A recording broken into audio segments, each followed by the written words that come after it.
Hello, good morning. अभी हमारे lecture 4 के बाद लेक्चर 5 में आपका स्वागत है। हम पढ़ रहे हैं फोटो इलेक्ट्रिक इफेक्ट, जिसका कि पार्ट फर्स्ट हमने लेक्चर 4 में पढ़ लिया है। अब हम पढ़ने वाले हैं उसके आगे का, कि लेक्चर 4 में हमने अभी तक क्या पढ़ा था कि फोटो इलेक्ट्रिक इफेक्ट क्या है, उसका एक्सपेरिमेंटल सेटअप क्या था और उसके बाद उसके रिजल्ट्स हमें क्या प्राप्त हुए।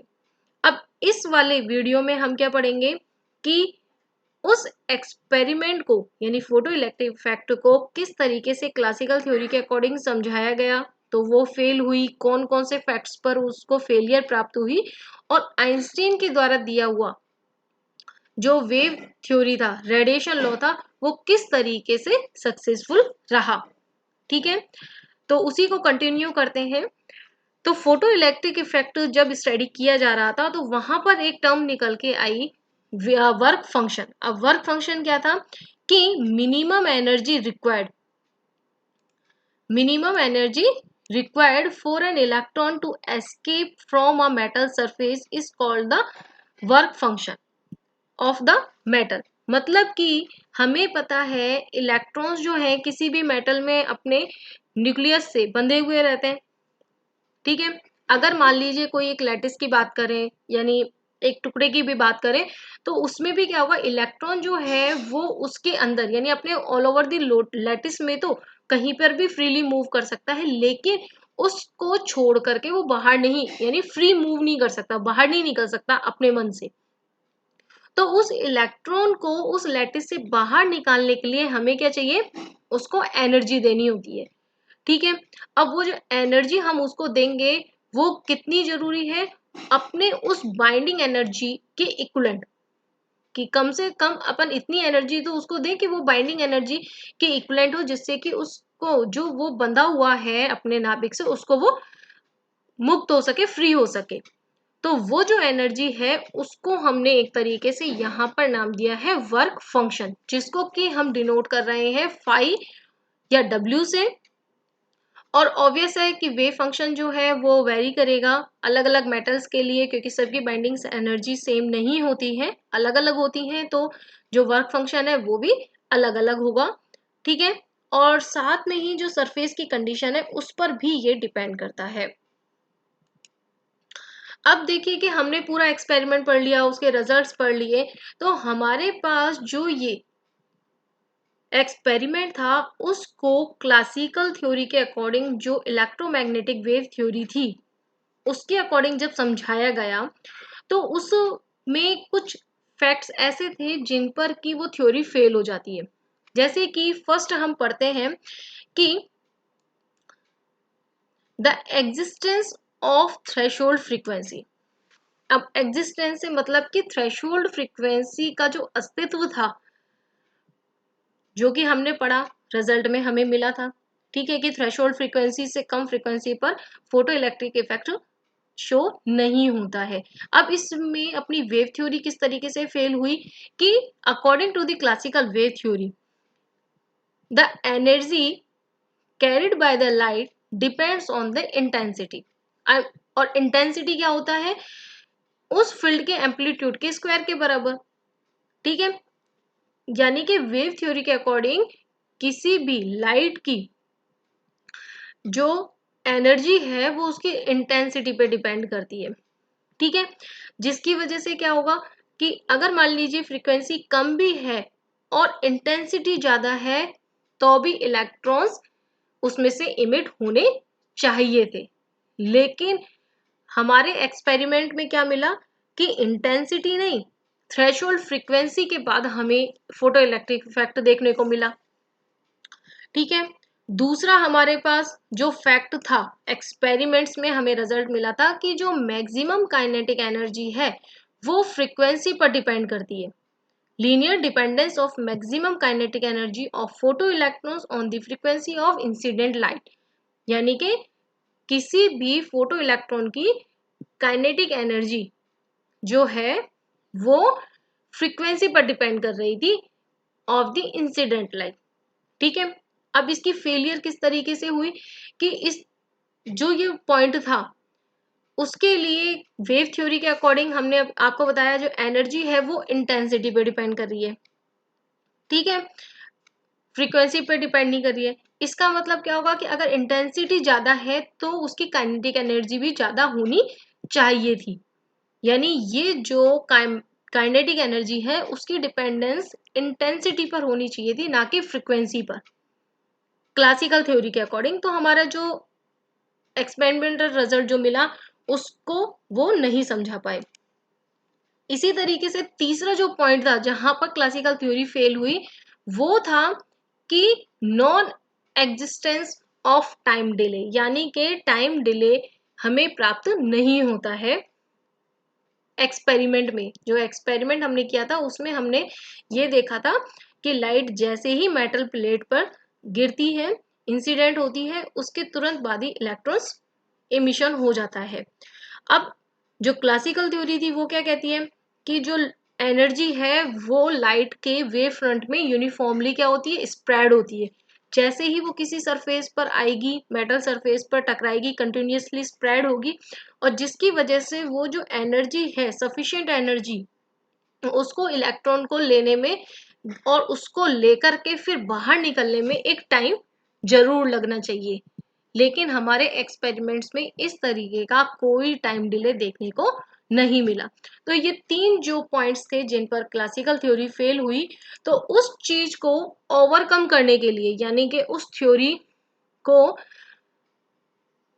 फोटो इलेक्ट्रिक इफेक्ट की थ्योरी को समझाने के लिए फिर आइंस्टीन ने एक नियम दिया जिसमें उन्होंने ये कहा कि light consist of the discrete energy quantas which can only be produced and observe as complete unit.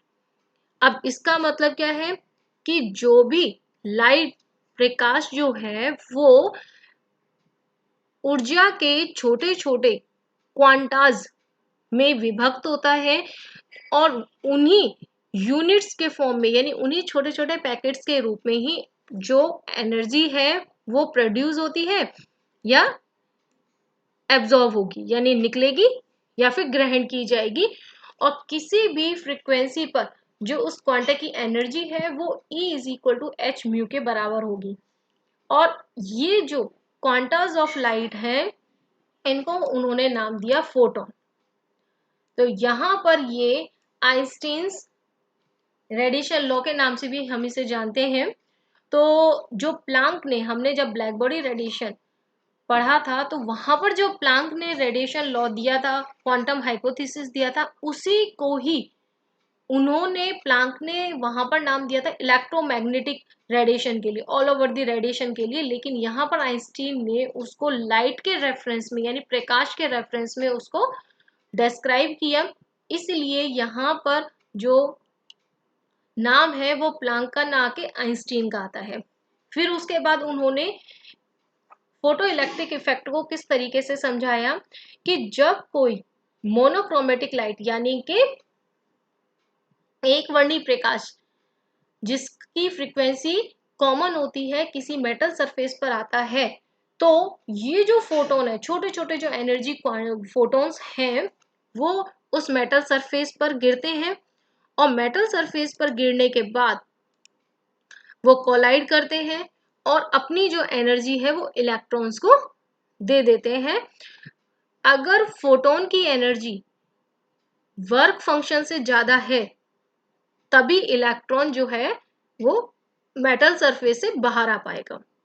ठीक है, और साथ में उन्होंने जो नेक्स्ट एक चीज और कही कि नंबर ऑफ इलेक्ट्रॉन्स जो है जो इजेक्ट होंगे वो डिपेंड करता है number of incident light photons पर, यानी जितने ज्यादा फोटोन्स जो है वो उस पर इंसिडेंट होंगे, आपतित होंगे, उतने ही ज्यादा नंबर ऑफ इलेक्ट्रॉन जो है वो उसमें से इजेक्ट होते हैं।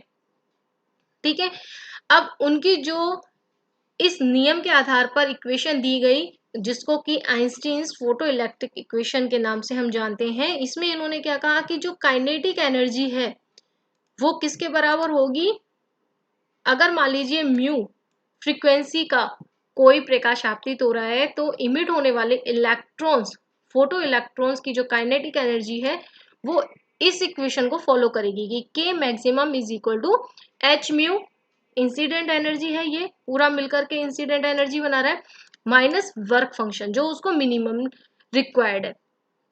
अब मान लीजिए कि हम इस वर्क फंक्शन के लिए एक थ्रेशोल्ड फ्रीक्वेंसी जो है, यानी कि जो हमने बार बार कहा कि अगर फ्रीक्वेंसी लोअर है, कम है, तो हम एक फ्रीक्वेंसी की लिमिट ले रहे हैं mu 0 is equal to 5/h, यानी इस तरीके से हो कि वर्क फंक्शन के इक्वलेंट हो, तो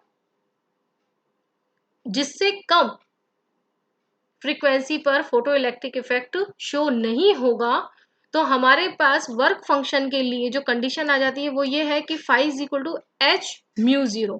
अगर इस वैल्यू को हम इस इक्वेशन में रखते हैं तो हमें प्राप्त होती है आइंस्टीन फोटो इलेक्ट्रिक इक्वेशन। अब जो ये के मैक्सिमम है यानी कि काइनेटिक एनर्जी है, उसको हम वोल्टेज अप्लाइड जो स्टॉपिंग पोटेंशियल है उससे भी रिलेट कर सकते हैं, जिसके आधार पर हमारे पास ये इक्वेशन प्राप्त हो जाती है। और जब हम म्यू और वी के बीच में इस इक्वेशन के आधार पर जब ग्राफ खींचते हैं तो हमें उसी तरीके का ही प्राप्त होता है जो हमें फोटो इलेक्ट्रिक इफेक्ट के जो एक्सपेरिमेंटल रिजल्ट थे उससे प्राप्त होता है। अब इसके बाद इन्होंने जिन पॉइंट्स पर क्लासिकल थ्योरी फेल हुई थी उसको समझाया कि भाई उन पॉइंट्स को हम किस तरीके से डिस्क्राइब करेंगे आइंस्टीन फोटो इलेक्ट्रिक इक्वेशन के आधार पर। तो उन्होंने जो फर्स्ट पॉइंट था वो था थ्रेशोल्ड फ्रीक्वेंसी। अब थ्रेशोल्ड फ्रीक्वेंसी के लिए उन्होंने क्या कहा कि जो थ्रेशोल्ड फ्रीक्वेंसी है उसका मीनिंग बस ये है कि अगर हमारे पास उससे कम फ्रीक्वेंसी है तो फोटो इलेक्ट्रिक इफेक्ट यानी फोटो इलेक्ट्रॉन्स पॉसिबल नहीं है, क्योंकि फोटोन जो एनर्जी क्वांटा है लाइट के, अगर वो सफिशिएंट एनर्जी नहीं रखेंगे, क्वांटाज को हमने एच म्यू उनकी एनर्जी है, अगर वो एच म्यू 0 से उनकी एनर्जी कम हुई तो वो सफिशिएंट नहीं होगी for the exact out of electrons. ठीक है, यानी थ्रेशोल्ड फ्रीक्वेंसी जो है उनके नियम के अकॉर्डिंग भी मस्ट थी, जहां पर उन्होंने अपने इस फॉर्मूले में के इसमें भी उन्होंने बताया है। उसके बाद सेकंड पॉइंट था कि काइनेटिक एनर्जी फ्रीक्वेंसी पर लीनियरली डिपेंडेंट कैसे होती है। तो काइनेटिक एनर्जी जो है वो लीनियरली डिपेंडेंट इस तरीके से है कि किसी भी एक फोटोन की एनर्जी मिनिमम एच म्यू 0 से ज्यादा होने पर जो उनके बीच का डिफरेंस है वो काइनेटिक एनर्जी होगी। अब जो इंटेंसिटी है उसको हम डिफाइन करते हैं नंबर ऑफ फोटोन से, कि कितने ज्यादा नंबर ऑफ फोटोन अगर इंसिडेंट हो रहे हैं तो इंटेंसिटी उतनी ही ज्यादा होगी। ठीक है, तो इसका मतलब कि काइनेटिक एनर्जी जो है वो उस फोटोन की लाइट, जो लाइट का फोटोन है उसकी फ्रीक्वेंसी पे डिपेंड करेगा, ना कि उसकी इंटेंसिटी पर।